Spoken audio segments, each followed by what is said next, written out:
he had been here. I had an opportunity to invite him for, this is the first time I have invited him for the third time. First was because we had his centenary seminar, national seminar. Next was the Gauri Bandha's centenary seminar. And this is the third, this 150 years anniversary of revival. My great opportunity to invite again Sadanand, and he is very much love of this place and the people. He has already had some great friends here in Santiniketan, and he can speak left and right everywhere, and very good orator. I consider him as a good, very most excellent orator. And today he is presenting some collections of the Dasharatha Patil's work, or about him and his documentary film. I don't know, but he's very closely close friend, one of his close friend designer. He will speak about him and visualize the materials. Thank you. Thank you, Janak. Very generous as usual, and Santiniketan, I do feel very much part of the soil and the wind and the trees and the shadows here. When one feels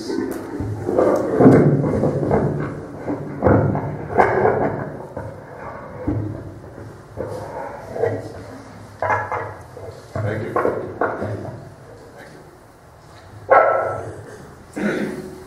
Yeah, so I just want to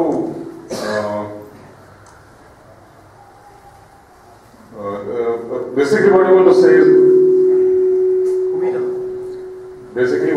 is a film. You didn't bring your microphone with you. I can start it. It just means double amplification.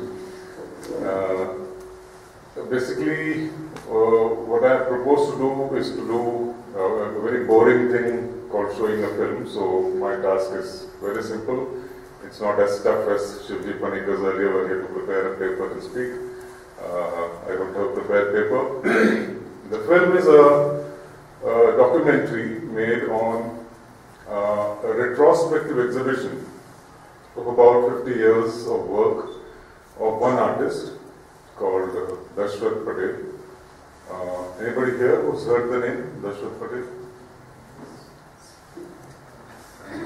And none of the staff should not speak, so only the students. So this is very interesting. If I were to call Dashrath Patel one of India's modern masters, and he was here, Dashrath Patel was here last seminar in that Gauri Bandha's centenary seminar. Yeah, but what I'm trying to say is, if I say the word Dashrath Patel and I say he is one of India's modern masters to a group of 100 students from Santiniketan, and not one of them has heard the name, then either I must say the students are very backward, which I'm not prepared to say, or I must say the art history department of Santiniketan is very backward, which again I'm not prepared to say. So what does one say? So all one can say is that this is the tenor of the times. We don't know. We don't know ourselves. We don't know who we are. We don't know where we come from. We don't know why we are doing what we are doing. Shivji Panikkar asked a wonderful question in the beginning of his talk in the morning. What does it mean to be an art historian? Seriously, it's a question. What does it mean? Why are you studying art? What does it mean to be an art historian? If you cannot really figure out the building blocks of what constructs that epistemology of a thing called, sorry, it's a big word, epistemology, but it's a word that has to be used again and again and again. The building block of something that you understand as art knowledge, where does it begin from? So I say, I know my hand. I think nobody will dispute the fact that I know my hand, this is my hand. But if you ask me to say, okay, so how many capillaries are there in your hand? I'll start blinking. How many veins and nerves run through it? I'll start blinking. So when we say no in a very casual, in a very dispassionate way. And I think this cannot be the way of art inquiry, artwork, art history. It has to be a passionate way. It has to be a way of deep knowledge. It has to be a way of connectivity. You need to be able to connect. If I drop a pebble called Dashrath Patel here, 100 voices should be able to say, we know. Because we don't know Dashrath Patel. It's a very, very peculiar, contemporary modern predicament emerges. The predicament of art teaching in India. So I'll just have a kind of a short preamble on, what really this means. My grandmother used to tell me a beautiful story as a child. It's a story of a king who wanted to test the knowledge quotient, the knowledge content in his kingdom. So he invited all the Buddhimans, Buddhijeevis from different parts of the country to come to his palace and be there. And he said, tomorrow morning I will give you your examination, your test. Today you just rest and relax. There's a kutir outside, Parna kutir. Go and live in the Parna kutir and spend the night, cook your food, this, that, and tomorrow morning we'll meet. And he gave them some money to go to the bazaar and do whatever they have to do. But he also put spies on them. So these people went into the cottage and they said, okay, now let's prepare for the meals for the night. So the musician, who was also an intellectual, was asked to boil the rice. The philosopher was sent to purchase oil from the market and drink. The physician, the medicine man, was sent to the market to buy vegetables and come. So like that, everybody was sent in different directions. The musician put the mud pot on the stove and put the rice and he started boiling. And as the rice boiled, he discovered a new raga sound coming. So he took the wooden ladle and he started beating the raga on the pot. And then he got very excited, and the whole pot broke. So the king's spies were watching all this. The medicine man went to, I'm saying this in English, which is a pity because this whole thing is in Malayalam language. My language is Malayalam and my grandmother didn't know any other language and she used to say this in Malayalam. It's a fantastic rhythmic story. The physician goes to the market and he picks up a pumpkin. He says, no, this is very wrong for the body. Mattam pittam vardhi. It gives you pitta, so you put it down. Then he goes to something else and he picks that up and says, no, this is very bad. This gives you kapha. And then he goes somewhere else, no, this is very bad. This gives you jala, and so on. So every vegetable he picked up had some major problem. So he put it down and he came back empty-handed. The philosopher went to buy the oil and he bought the oil in a nice vessel and then he was walking back and then he was beset with a philosophical doubt. Is the vessel the aadhar for the oil or is the oil the aadhar for the vessel? Very deep question. Just to test it out, he inverted it. And the whole oil fell. So, the basic long and short, this goes on. There are some 15 intellectuals who are kind of taken to task like this. So, next day morning when they are presented before the king says, sorry, I am surrounded by Budhus and you are no use to me or to my kingdom. I am banishing all of you. May sound anti-intellectual, but it leads us to this predicament of knowledge. What is knowledge? How do you pick up knowledge? How do you construct knowledge? How do you retain knowledge? How do you transmit knowledge? I've learned something, now to transmit it back. How do you do it? Indian art education is something like 160 years old today. In those 160 years in beginnings, if one has to take any pride as a person living in Chennai. I would say Chennai had the first arts college in India, 1849. Hunter. Why did he start the arts college? To teach anatomical. He was a doctor, medical doctor. He was started to teach anatomical drawings to people who he needed for assistance in his surgery. They needed to know the shape of the body, and that's why he started a drawing thing, anatomical drawing class, which became the Arts College of Arts School first, and then the Arts College of Madras. So it's 160 odd years old, the art practice in India, art teaching in India. What have we constructed in the process? What kind of accumulation of knowledge? What kind of transmission of knowledge? This is a huge issue, and today one is not able to speak of modern masters, contemporary masters, without experiencing the sense of a black hole. I just experimented with you with the name Dashrath Patel. It's a black hole here, in the midst of this historic institution of art. But don't be worried, don't be worried. I'm also a media person, I'm a journalist, I've been an arts editor for many years. And nowadays, I am contacted when some very important Indian artist passes away. Because it seems like there is a dearth of people in the Indian media who can write with some sensibility about artists. And when I say about artists, I mean someone like, say, M.F. Hussain. If I tell you that on the day M.F. Hussain passed away, I received phone calls from 18 editors of leading national papers in English, of course, we're talking English, who said, please write an obituary piece on M.F. Hussain for us because we are not able to find anybody else to do it.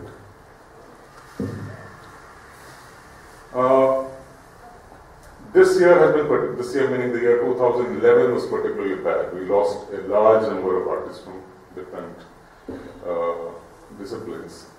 Hussain, celebrity, was written about in that mode, in a celebrity mode, in just about every media and paper. We didn't have too many good serious reflections on his work. But say someone like Jahangir Sabawala, Gin Chun Ke, 2 articles. Sohan Kadri, please try and find me 1 article. Biren Day, try and find me 1 article. Mario Miranda, try and find me 2 articles. It's unbelievable how artists of the country we are not able to. We're just not able to reflect, remember, and put them in a context. So, the idea of the black hole is not just here. The idea of the black hole is a social malaise almost. It's there in the media, it's there in the art schools, it's there in the social spaces. There's a general sense of, no, this is not for us, we don't know, it doesn't matter. That's the worst of it, it doesn't matter. No, I think something serious needs to be done for this, and we need to repair this damage in some way or the other. I doubt if institutions can do it. I think it has to begin from much earlier, from the younger college days, from the student days, when you have to make it your passion to be able to learn to connect. Otherwise, the loss, of course, will be yours, but the loss will also be a larger loss. And this loss, unfortunately, has what Marx called a cascading effect. You know, in environmental sciences, you say that if a butterfly flaps its wings in Shanghai, that little flap of a little butterfly's wing creates a wave which cascades, which builds up, cascades and becomes a storm in San Francisco. So this is called the chaos theory in environmental science, where a little cause has a major effect.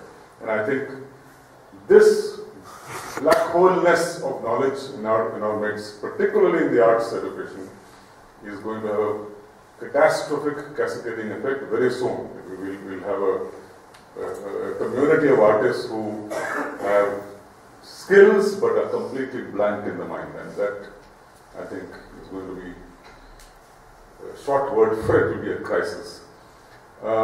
So we'll think about it. So that's one of the reasons why I thought I'll show this film today, because Dashrath Patel, of course, was a very dear friend of mine. He's one of the, otherwise known as a person who started the National Institute of Design in Ahmedabad in the year 1961 and was its first director and was there for 20 years and set up the whole place. But Dashrath Patel also studied in the Madras College of Art. He did his Bachelor of Fine Arts there under a principal called Devi Prasad Roy Chaudhary. Again, anybody here who's heard the name Devi Prasad Roy Chaudhary? Oh boy, thank you. And yesterday, Mr. Ratan Parimu was mentioning N.S. Bendre. So, have people here who know N.S. Bendre? Good, lot of nods. Anything common between Bendre and Devi Prasad Roy Chaudhary? What was common between them? Of course, Roy Chaudhary, like I said, is the principal of the College of Art in Chennai. Bendre was in College of Art, Baroda. What was common between them? The common thing was they have a Santiniketan route. Okay? Bendre studied with Nandalal Bose and Vinod Bihari. Devi Prasad Roy Chaudhary was a student of Abanindranath Tagore, and they are products of this place. So interestingly, a certain seed from Santiniketan went to Chennai, went to Baroda, and seeded those two institutions. And very interesting in different ways, diverse ways, but that thing is. So technically in that sense, Dashrath Patel has a connection to Santiniketan. And you should be able to trace that. I mean, art history is all about this. Art history is about historicizing yourself. If you look at a painting, if you look at a sculpture and say, wow, I like it, oh hey, this is ridiculous, you are becoming an art historian. And then you should be able to look into yourself and say, where am I getting this impulse from? To say this is good and this is not so good. Where is that impulse coming from? So historicize yourself first. Where am I? Who am I? Locate yourself, trace back, look back. What did I read? Very important to go through that journey, to become serious, to to engage with the material. Now Dashrath Patel does that. Then he goes on to the Beaux Arts in Paris. Does engraving with William Hayter. Goes on to become a buddy of Henri Cartier-Bresson. Gets into photography. Comes back to India. Is in the Bholabhai Desai Center in studios in Bombay in the 1950s, mid-1950s. I don't know how many of you know this, but that was a hot spot for art in India then. Those 20 rooms in the Bholabhai Desai Center had studios for Dashrath Patel, of course, but there was Ahmed Hussain, there was Raza, there was Ara, there was Tayyab Mehta, there was Al-Qazi, there was Yamini Krishnamurti. They were all there in those rooms, working together, completely indigent. Nobody had money in their pocket, nobody was buying their work. And Soli Bhatliwala, who ran those studios, a very famous lawyer, Soli Bhatliwala, was part of the team that defended Bhagat Singh in the sedition case. He would invite every Saturday, he would give a dinner and invite 6 of the richest people in Bombay for the dinner. And after the dinner, he would say, Acha, by the way, there are those boys doing some painting in those rooms. Would you like to go and see some work? So these people would be paraded before each artist in the studio. So this artist would get their signal. So they'll all go and go to the studios and start arranging their work. First studio, Hussein's studio. As the people enter, all these young boys had devised a way of looking at the artist, the potential client's face and deciding whether he likes the work or doesn't like the work. So as the persons enter, Hussain will say, Acha, this doesn't look like Aaj meri chandi nahi hogi. So he'll say, studio number 2, tel lagao. Saaf karo, shuru karo. So then they will take it to studio 2. And so on, until one painting was bought that day. Then the next day, all of them will go out together and celebrate. Go to the nearest Irani shop, have tea together, go to Regal Cinema, see a movie together. 6 artists or 10 artists will go in 10 different taxis, etc. etc. So, interesting stories, again, not written about. One of the most interesting and important phases of Indian art history, certainly, Indian art movements, not written about, not documented. And the last of them, Raza is still there. Once he goes, you won't even have a verbal record anymore of what those days were. No art history student has done it, no media person has done it, no even coffee table book person has done it. So it's a peculiar situation we are living in. Anyway, so this is the context within which in 1961 Dashrath comes, joins the NID, and then the story is there in the film. In 1998, I curated the retrospective exhibition at the NGMA Delhi, and the same exhibition was repeated in 1999 in the NGMA Mumbai, and both exhibitions ran for about a month each, and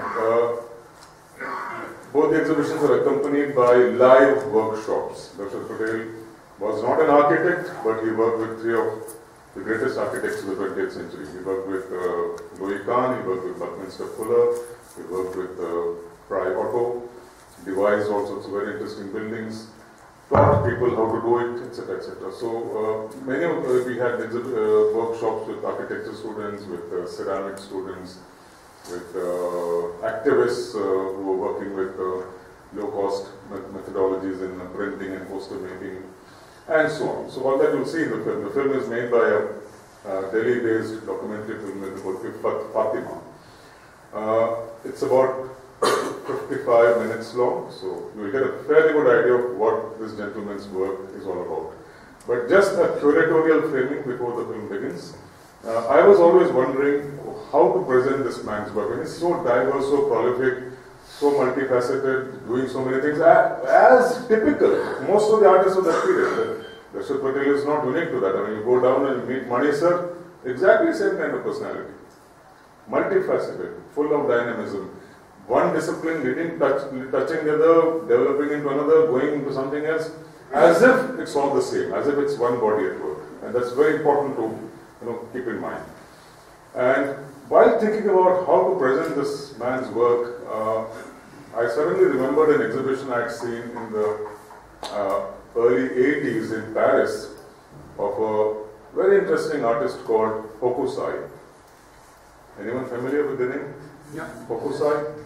Good. After tsunami, everybody is. After tsunami, everybody is. Yeah. Katsushika Hokusai. Obviously 19th century, 19th century painter.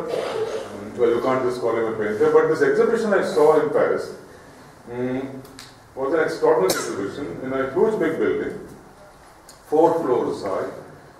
Every floor and every space of every floor crammed, absolutely chock-a-block with material that he had made during his life.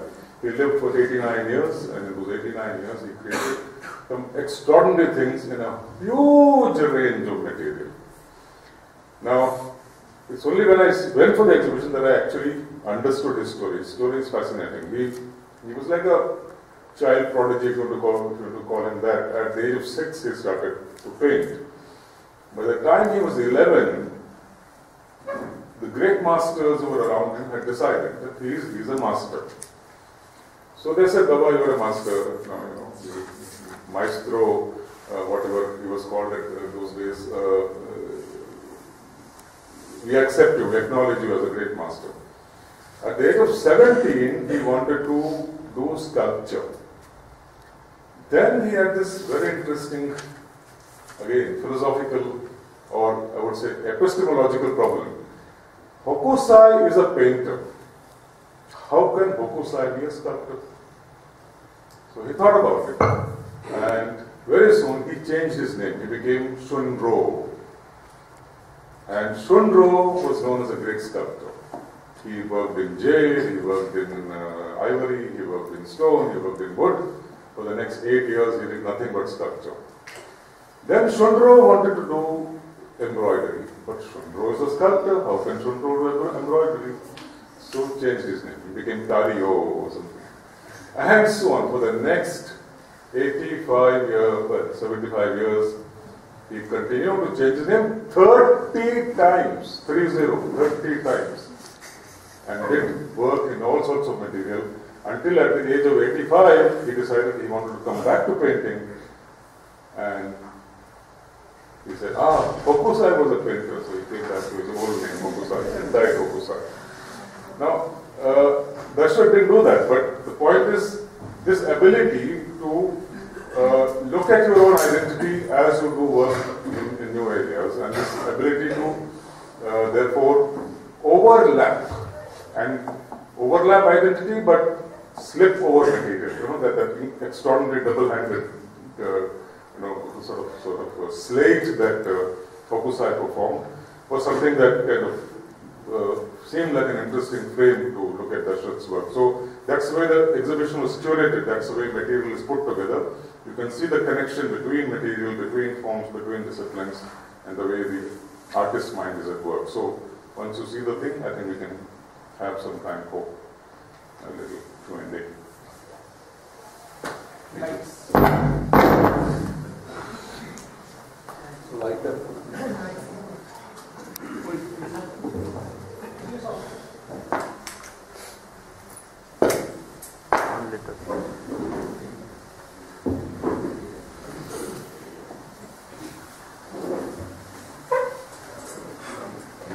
Thinking back on how the exhibition emerged, I have gone through and it's been hard word about how it will be presented. And there's nothing.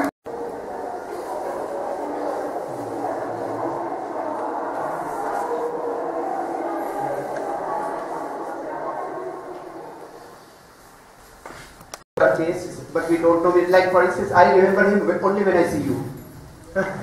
Maybe once in 2 years. Why it is so? I don't have any short answers for this. I think one has to look at the practice of art history, gallery practices. Now, Darshan somehow happened to be an artist who moved out of exhibition sort of practice, gallery exhibitions sometime in the early 60s, and then was in NID. And in NID, it was more the project-based work. So he continued to paint and he continued to do creative work, which was not getting exhibited. So, if I were to tell you, for example, that for NID itself, he was photographed almost north, south, east, west of India at least 4 times over in a period of 20 years. So which means every 5 years he was going across the country like a full circle, photographing, documenting, sometimes the same village and the same craftsman, the same community again and again every 5 years, and sort of photographing the changes in those communities. Like to photograph the rabaris in a particular village, and then you go back after 5 years, and those same rabaris which were using a particular kind of material for their buttons have changed to nylon buttons. Then another 5 years later, that's become aluminium. So that change that was coming into the rural landscape of India, I don't think anybody has documented with such extraordinary density, depth, and precision. Of course, he's a great photographer. When he died last year, he died December 2010 actually, at the age of 84. He left behind in his flat an accumulation of something over 200,000 photographs, slides, etc., etc. All the photographers in the country I know, well known, not so well known, young, old, everybody acknowledges him as a great photographer. Okay. Now, how would it sound if I tell you that in all these years there has not been a single solo photography exhibition of this man? But during the 1960s, it was the Darshan Patel photograph that defined what India was, because it was his photographs were in every single international exposition that India was putting out. Nehru exhibition, agricultural exhibition, Gandhi exhibition, the New York fair, the Osaka fair, the Tokyo fair. Everywhere it was his work that was, let's say, the image of India. And some of them are amazing, amazing photographs. Now, how does one now explain this? So obviously there is a certain It was part of his own personality in some way, but it's also the fact that the market somehow didn't reach him, which probably is good in a certain way, but maybe it's a market then that leads to a particular kind of inquiry, a particular kind of research, a particular kind of sponsorship of a exhibition and so on. So I'm a bit puzzled by this myself, but I do have an argument with all my art historian friends that it's never the artist's task to project himself, say, hey, I'm an artist here, write about me, talk about me. It has to be the art historian's task to pull that something that is happening around the country into your discourse.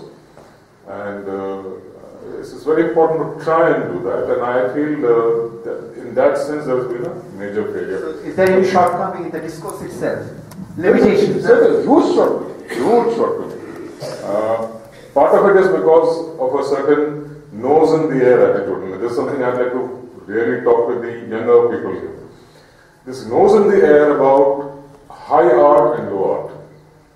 So what is happening in the Santhal village, in the Gond villages, in the Bastar villages, what the generally bronze, etc. It's the craft, the weavers. This is a country of weavers, extraordinary weaving that's going on. But craft. So we have this tendency of dismissing a whole lot of activity as not part of our discourse. And obviously, therefore, artists who would cross those lines, cross those disciplines, cross those borders, will not be taken very seriously. And it's only very recently that photography has somehow managed to enter the portals of high art. In India. I think abroad it happened much earlier, but here there's been this big block. Ceramic studio pottery still hasn't come in. You take them, I think the other day Naman Ahuja was here talking about Devi Prasad. He's still treated as some maverick artist. So you will not find those names mentioned in the normal discourses. And so there's a contemporary colleague, co-studio worker of every other person in the pantheon, whether it's Hussain or Ara or Tayyab Mehta or Badamsi or Raza, but he will not be mentioned. Guy Tonde and he shared the same room for years on it. But Guy will be mentioned, he won't be mentioned. So this, it's a, I don't know, is it a caste system? I don't know, maybe it is. But I think it's a limitation. It's a limitation of art historical discourse here. The probably slightly derivative from what is happening in the West, not able to integrate our own genius, our own diversity, our own different ways of doing things into that practice. I think that's it's built into the art school training, so historical practice. For example, I think yesterday we were discussing briefly, and some of us were together, the problematic of this word called modernism or modernity, and our inability to build a critique into the term, because we are still using tools for art history which are not incorporating material from politics, economics, social sciences, and that's a big lacune. I think how can we live it out? So Arjun Appadure will be doing something on moving modernities, but it somehow doesn't seem to reach here. Yes, sir. No, I think it's also a problem of branding, that if somebody is into more than one field, then we immediately have a problem of where do you pigeonhole it.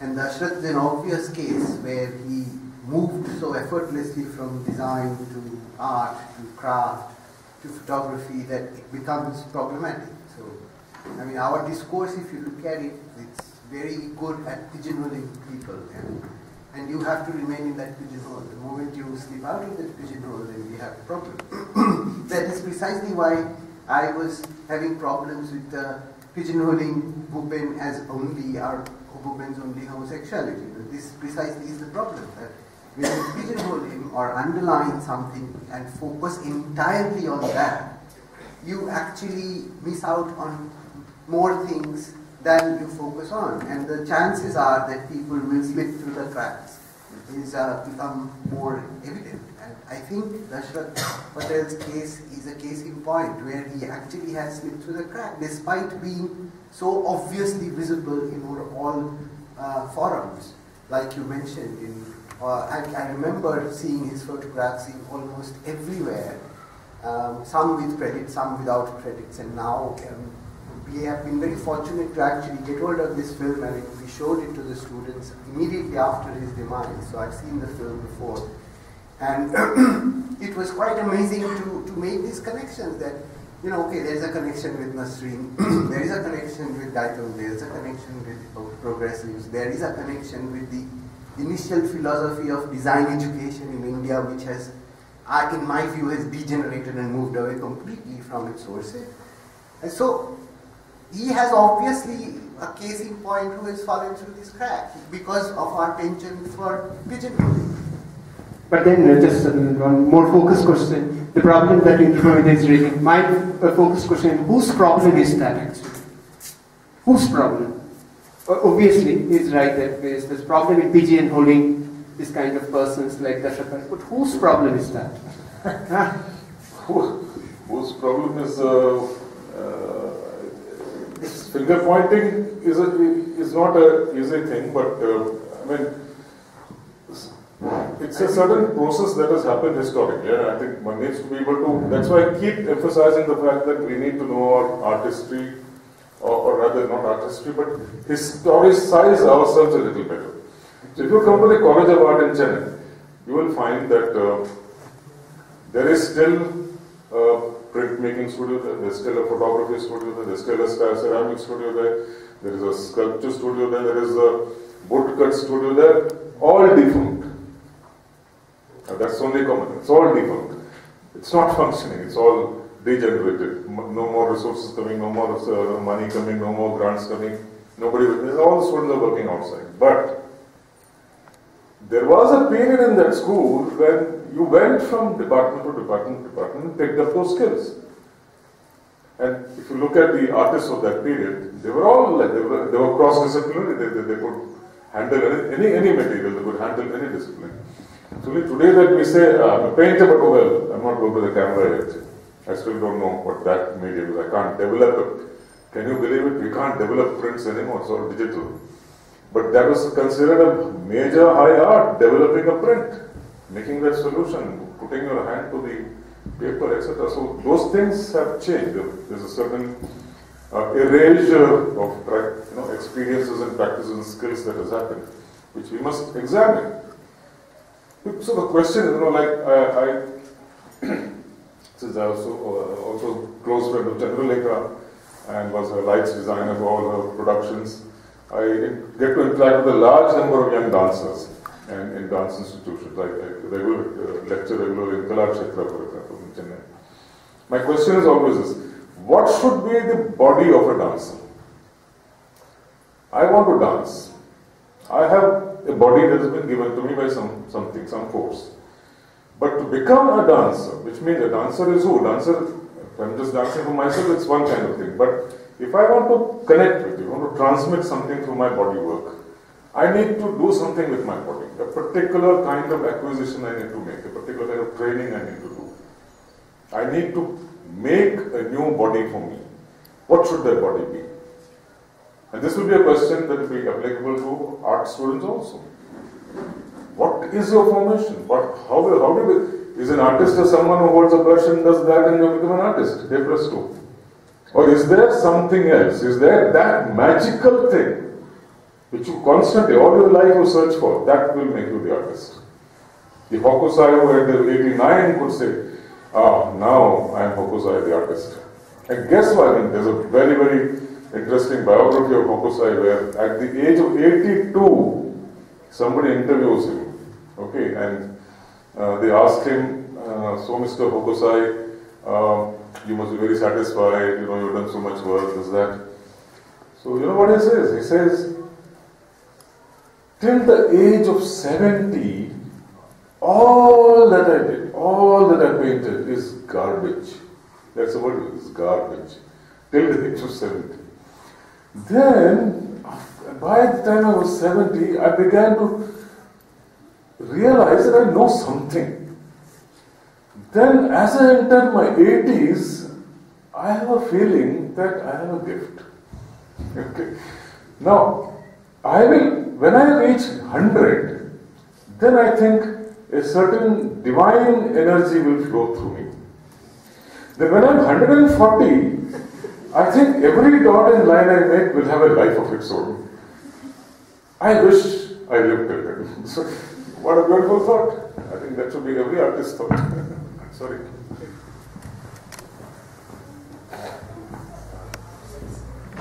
I want to go back a little bit with regard to this thing about historiography and writing and making something visible.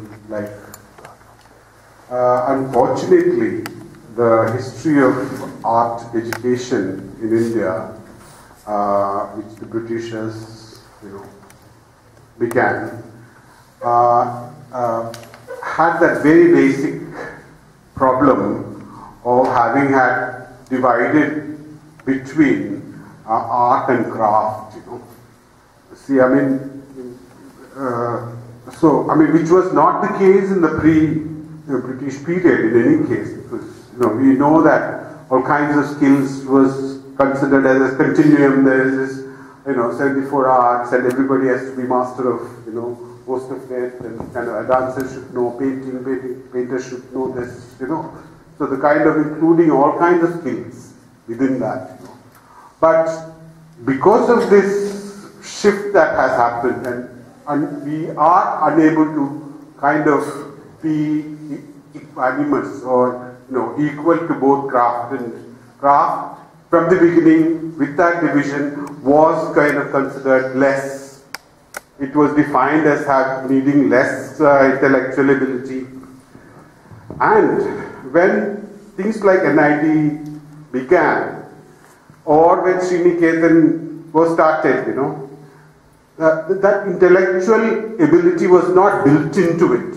Whereas art somehow, because it was considered as an intellectual activity, always had certain criticism, practice of historical writing, practices of discourses were built into it. If you see revivalism, or even before that, if you look at the time of Ravi Verma, there was contemporary criticism.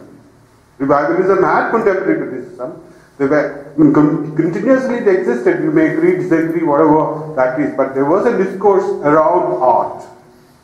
Whereas this lacuna of addressing, what we call as design, product design, or all kinds of skill-oriented Madras School. Naturally, the Madras School, the craft center, craft studios did dwindle quite a bit, along with a larger dwindling of the school itself, And once the craftsmanly skill was kind of taken up by the artist and used it was done. Basically the skill was used for enhancing the art.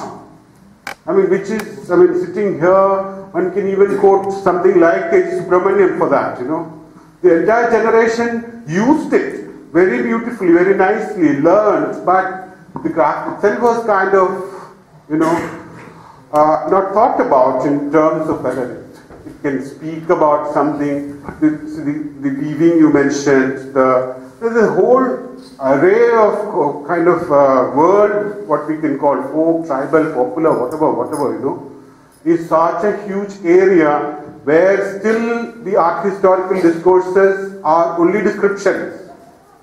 Only just calling it folk or tribal, or calling it, something else like vernacular by an art historian such as Annapurna Garimella. There is no conceptual depth that has come into the discourse of craft. One would have hoped that some institution like NID would have addressed that issue, So there are inbuilt structural problems, with regard to design practice in India, where if I want a history of design in modern times in India, it may be difficult to find. So that is how I would like to kind of look at it. Thank you.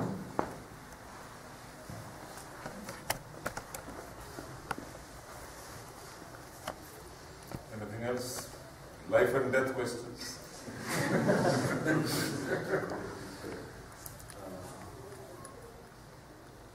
Okay, thank you very much. Okay, thank you so much, Sadanand Menon.